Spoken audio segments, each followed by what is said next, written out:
safety of our communities. House Republicans are committed to putting Georgia families first. The initiative is made up of 7 bills aiming to address issues that impact women and children in Georgia. Bills in the initiative include one to allow pharmacists to prescribe contraceptives, the creation of a domestic violence registry, funding for low-income after-school programs, and more. Both budgetary and legislative that will make a real difference in the lives of Georgians. It demonstrates our continuing commitment to children. Hey guys, I am just sharing some stuff here. I'll be back in just a second.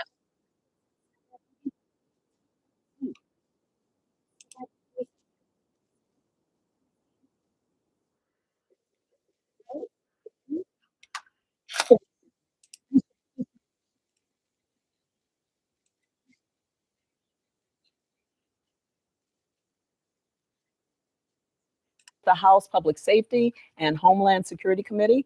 He's a former law enforcement officer and currently a second-generation realtor. Also here is Representative Derek Jackson of Tyrone. Among other things, he's a retired military officer with the U.S. Navy. His committees include Defense and Veterans Affairs, Budget and Fiscal Affairs Oversight. It's a long name, but welcome to Lawmakers. Thank you for having us. I appreciate that. We're going to start with you in this Georgia Dream Peach Advantage Loan Program. It launched last July for home buyers. So tell us a little bit about what it means and how people can get involved. Yeah, so Georgia Dream program, we're talking about it. The DCA, Department of Community Affairs, administers this, and there's a lot of different programs to help provide loans, specifically loan programs for first responders, police, firefighters, EMS, teachers, military veterans. They have some down payment assistance programs. And, I've had some legislation last year that increased the cap. So the way they fund these is by selling mortgage revenue bonds. And it's actually an authority with the state that's not backed by the full faith and credit of the state, but the authority that is set up through that DCA manages. And it's a fantastic program. And and I'll tell you one quick story. We had a young firefighter and a school teacher trying to buy their first home this fall. And they were getting a USDA loan from the Department of Agriculture. Right as they went to submit their paperwork, the federal government shut down. No. And they were in a real bind because the seller needed to move on. And so we were able to move them over to the Georgia Dream program, and they were able to rush it and get them through. And so they were able to buy their home. And there's tons of stories like that we've seen. It's a real advantage. Where do people go to get more information on it and to sign up? So a lot of different lenders in the state. You can talk to any mortgage broker. Most of them can underwrite these through the Department of Community Affairs. But you can also go on the Department of Community Affairs website and check out the Georgia Dream program, and they can help you find a lender that can walk you through the process. Okay. All right, then. I'm sure there'll be people getting on the phone or going on their computer right now. Representative Jackson, we're going to completely change directions here because you're here to talk about legalizing cannabis, recreational cannabis, right? Yeah. Tell us about it. So, and I appreciate being on Lawmakers. And for my bill, it spells out the difference between decriminalization and legalization. Okay. My bill is solely on decriminalization, simply meaning that if you have 2 ounces or less of marijuana, you're not going to go to jail. Legalization is very different. Legalization, much like alcohol, right? The state government will say, we'll tax it, you can buy it and sell it. My bill is not addressing legalization. It's only talking about decriminalization. So that way, those who have a need for personal use, less than 2 ounces, they will be able to enjoy themselves smoking marijuana. How many states have something similar to that? There are 24 states. And so Georgia needs to catch up, right? Because when you think about this, and I know my dear friend on the other side of the aisle is in law enforcement, by decriminalizing marijuana, now we won't be tying up law enforcement 3 or 4 hours to fill out paperwork because somebody have an ounce of marijuana. And that, in Georgia last year, 7,500 Georgians were arrested for having marijuana for less than an ounce. With my bill, that goes away. It's simply like getting a traffic ticket. You get a traffic citation, you have to pay your $100 and you're on your way, and that's done. Okay, what do you think about it? Well, it's You're just hearing about it. Yeah, I so. just heard about it. That's it's obviously something that I don't know that at first glance it would be something Sure. I would be a big supporter of. I do think that there is a conversation to be had around that. It is being used quite a bit, but there's also been alternatives. Even when I was still policing, we had the option, because it was misdemeanor possession, you could always issue a citation for that and not have to make them post a bond. Oh, So okay. you've always been able to issue a citation for that.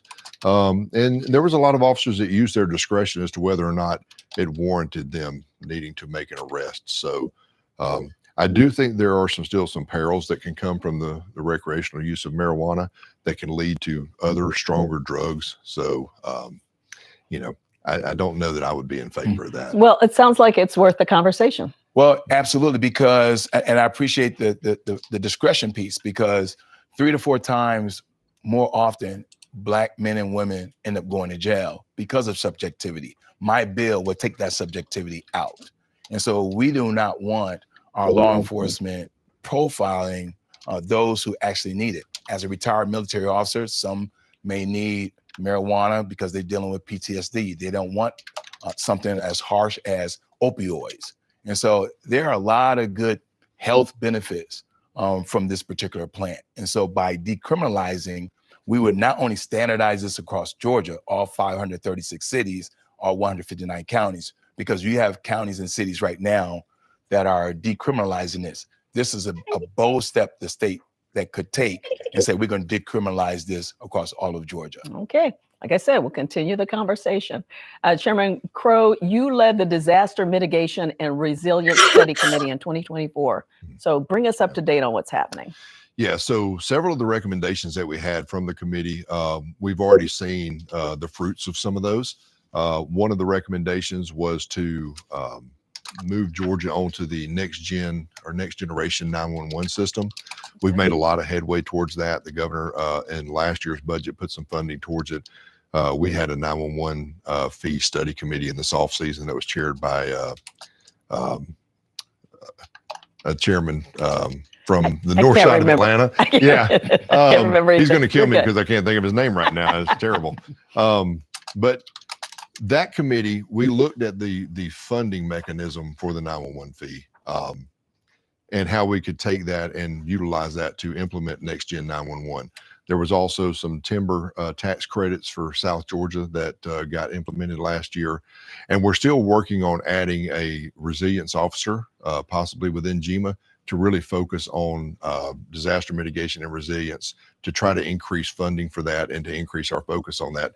You know, we did that study committee during the season when we were having the hurricanes coming. Right. The timing was everything. Yeah. Yeah. The time was really, critical that we were having that. But just these last 2 weekends, we've had winter storms. Yeah. And so, and then when the power goes out and you don't have access to that 911 system, you really think about it. You do. Yeah. And it was Chairman Chuck Martin that chaired the 911 Okay, so you got that in. So, I'm so glad. Chuck won't be mad at me. I know, He did a fantastic job. All right, switching gears again. Today, Representative Jackson, on the floor of the House, you recognize the 55th anniversary of the Thiokol chemical fire near Savannah, and it killed 29 people. Yeah. Talk about that. A lot of us didn't know about it. Yeah. So this unfortunate tragedy took place right here in Georgia on February 3rd, 1971, 55 years ago. And 29 of these Black women died. And this plant was a plant where a significant majority of Black men and women worked. It gave them an opportunity to earn a living. And this plant was also helping our military during Vietnam. Well, in the curing room, the flare that they were manufacturing sparked, and it created a chain reaction, and it devastated the plant, and unfortunately, these 29 women that we recognize on the floor today, not only to commemorate them, but to let the families that were also came from Savannah and the coastline, to let them know that we did not forget, and we have more to do. I know. Yeah, I'm so glad you recognize them. I want to get into something real quick, and we don't have a lot of time. I wanted to get your opinion on what's going on with ICE. I know there are some bills, and you have one. What do you think? Should there be some things happening in Georgia when it comes to ICE? There's obviously a lot of conversation. Hey guys, just had to log out for 1 second just so that I'm not just streaming it. I just got to react for a second. So thank you so much for being here. Day or two with our legislative council for the committee, because honestly, we need to see what role we can take as far as overseeing a federal law enforcement agency, and what we can do legally to even do that. What I will say though is that we've had a lot of conversations around ICE. I think that what ICE does, the job that they do, is critical. I think we need men and women to do that job. I think it's pretty disappointing that he was so uninterested in decriminalizing cannabis. He's the chairman of public safety and homeland security, and I get the politics in Georgia. However, what is out there on the black market is so unsafe, and it would help us so much if we could be fully.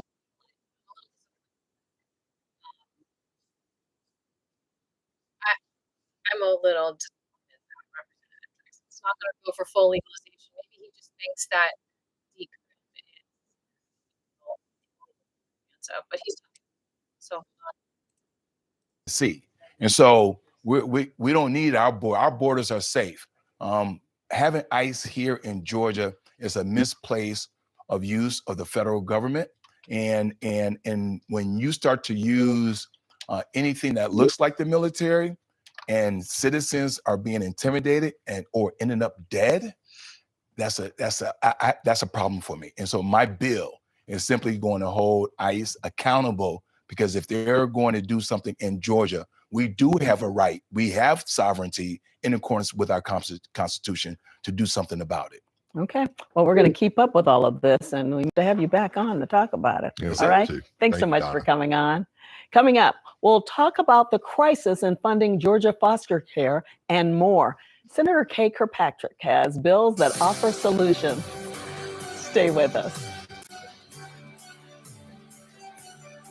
Georgia Farm Bureau, a grassroots organization dedicated to preserving Georgia agriculture. Farm Bureau advocates for all Georgia farmers at the state capitol during the session and year-round. Georgia Farm Bureau, the voice of Georgia farmers. Explore the stories that move you. Welcome to the incredible world of GPB Passport. From inspiring science to endearing dramas, Passport is your access to an incredible catalog of PBS programming, and new titles are being added all the time. Take a look at what's new.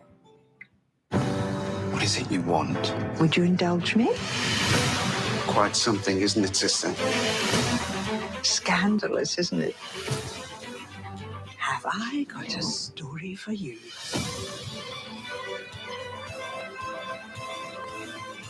I want it all so much more. You are really good at this. I'm just getting started. We can't wait to see where GPB Passport takes you. Your support as a monthly sustainer connects you to the high-quality news, information, and entertainment that you've come to rely on from PBS. And for GPB... Hey! I know. It looks like CeeLo. All right. So yeah, I hope that Representative Jackson brings up the enrollment bill. I don't know how much more they're going to debate. I think it says it has like 9 minutes left of the show, so we'll see what happens.